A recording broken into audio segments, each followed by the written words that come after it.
Mark Walsh here, live from Moscow again. Slightly more personal one this week. This one's called Three Books That Ruined My Life.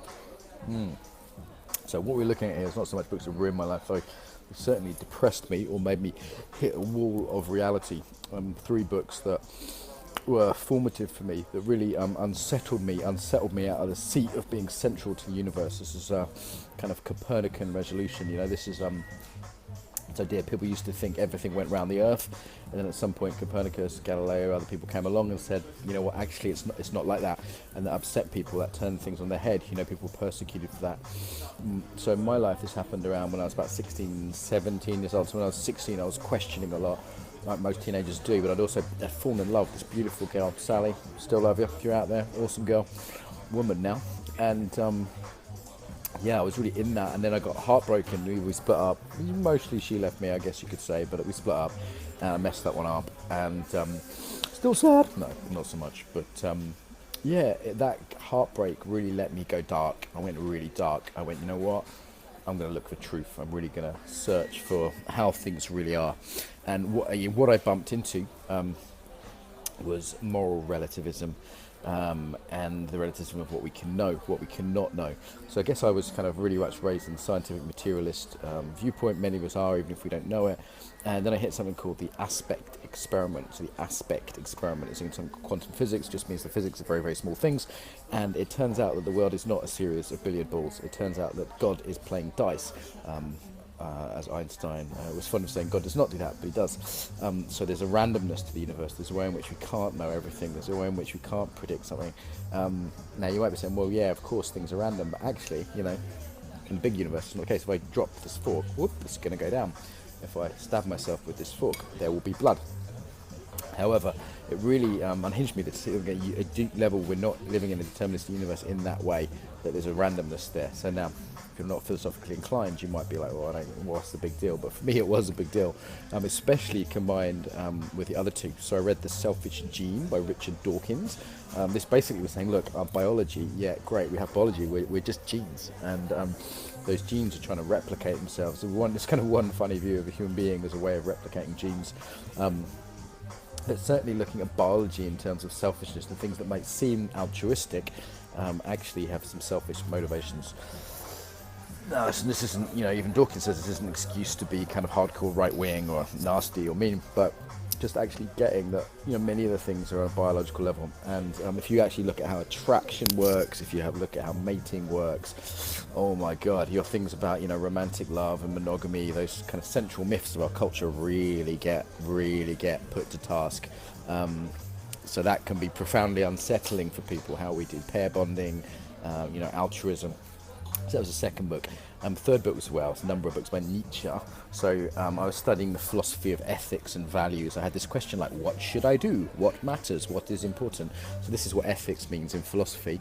It doesn't mean just like, medical ethics or coaching ethics. It's much deeper. It's like, what's the point? Why should I do anything? Like literally right now, why should you watch this video or not? What should you do later today? So the philosophy of good and evil, of right and wrong, of value, of no value. And essentially the big problem is this: you can't get from an is to an ought. Now, this is a new idea for you. It might take me like an hour to argue the point, but eventually we'd get to the place where you'd agree, because pretty much everyone does. It's very logical.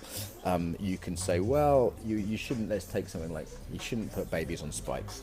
Okay, why not? Because it's nasty. Well, so what? Yeah, because I wouldn't want that. Okay, well, so what? So all these kind of golden rules and moral rules, utilitarianism, hard values, whatever. If you don't, Nietzsche said God is dead. If you don't have a religious reason for those things, that's not to say that atheists aren't moral, quite the opposite. In fact, studies do not show that.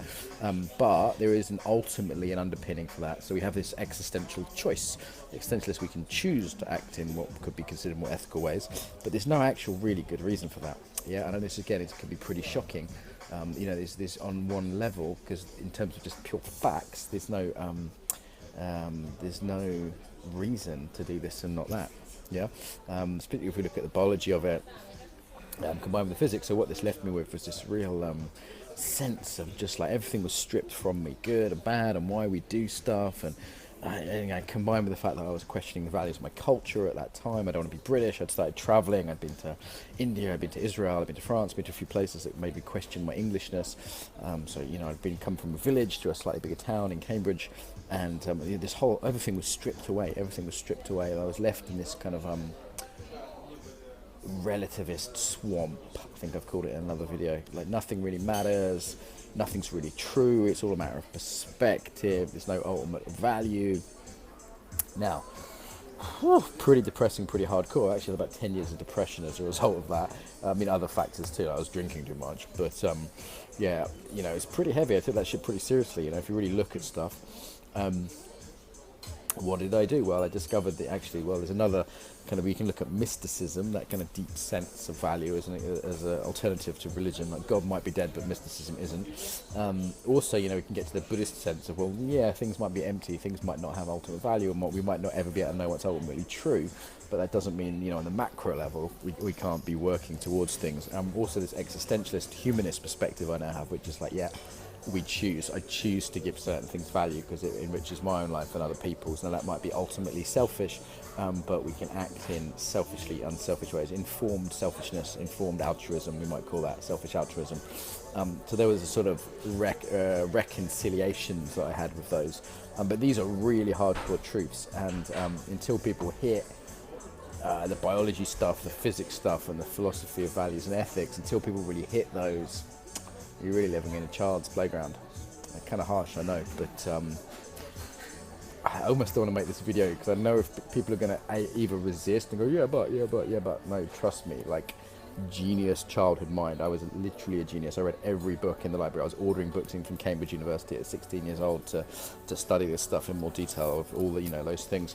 And this is what you hit.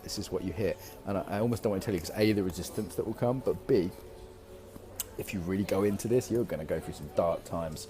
I don't know anyone that's really hit these walls and not gone ouch. It's a great. You don't have to have 10 years of alcoholism and depression like I did, but it's pretty rough stuff. So why would I suggest anyone do that? Because, well, the end of it is reality, and reality tastes good. Reality tastes bread, and it will massively empower you. But might suck in the meantime.